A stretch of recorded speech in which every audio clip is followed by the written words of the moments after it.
Hi, it's Scott Walker. Scott, David Koch, how are Hey, you? David. I'm good. And yourself?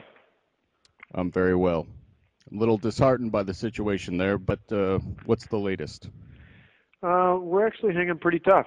I mean, amazingly, there's a much smaller group of protesters, almost all of whom are in from other states today. The state assembly is taking the bill up, getting it all the way to the last point it can be at where it's unamendable. But they're waiting to pass it till the Senate's in. But the the Assembly Democrats have about 100 amendments they're going through. The state Senate still has the 14 members missing, but what they're doing today is bringing up all sorts of other non-fiscal items, many of which are things that members on the Democratic side care about. And each day we're going to ratchet it up a little bit. The Senate Majority Leader had a great plan he told them about this morning.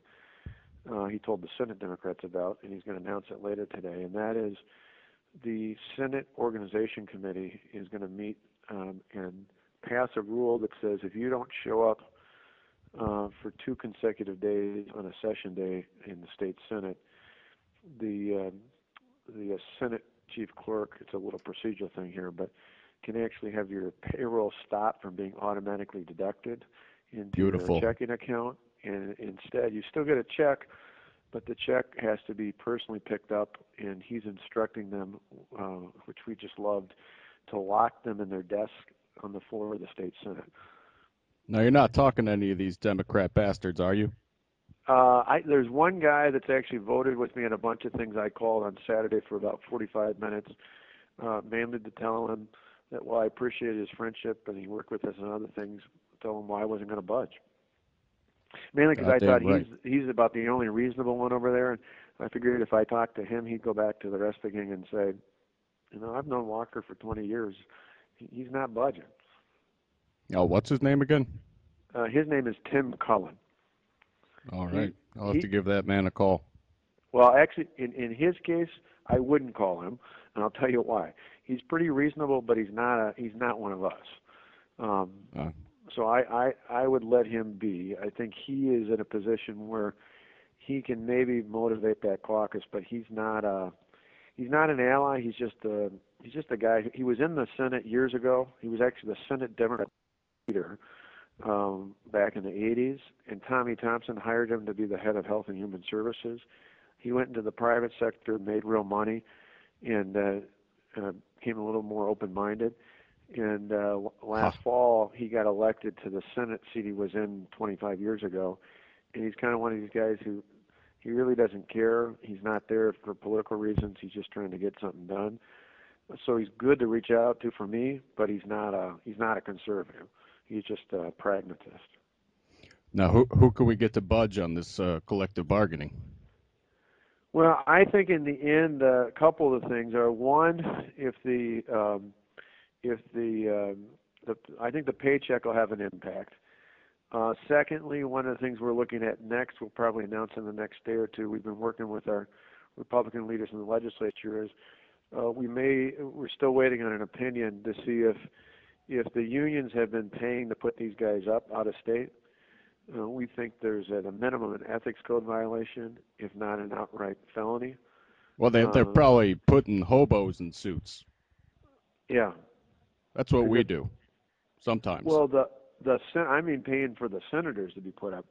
I know Ah, they're paying for these guys to be in. No, you can. I mean, people can pay protesters to come in. I mean, that's not an ethics code. But I mean, literally, if the unions are paying the 14 senators, if they're paying for their food, their lodging, anything like that, we believe at a minimum it's an ethics code violation, and it may very well be a felony misconduct in office because, see, technically, it's not just a political contribution. It is if they're being paid to keep them from doing their job, we think that's I mean, there's legally an obstruction, not of justice, but an obstruction of their ability to do their job. And we still got the Attorney General's office is looking into it for us. So we're trying about 4 or 5 different angles. I think each day we crank up a little bit more pressure. But the other thing is I've got layoff notices ready. We put out the at-risk notices. We'll announce Thursday They'll go out early next week, and we'll probably get 5 to 6,000 state workers will get at-risk notices for layoffs. We might ratchet that up a little bit too. Beautiful, beautiful. Got to crush that union. Well, it's one of those where in the end, and I've had not only Cullen, I talked to myself, I had 3 or 4 of my other uh, business leader friends who know him over the years, and just kind of pass the message on to these guys. If they think I'm caving, they've been asleep for the last 8 years because I've taken on every major battle in Milwaukee County and won even in a county where I'm overwhelmingly overpowered politically, and it's because we don't budge. If you're doing the right Goddamn right. thing, you stay firm. And in this case, we say we'll wait it out. If they want to start sacrificing thousands of public workers who'll be laid off, sooner or later there's going to be pressure on these senators to come back.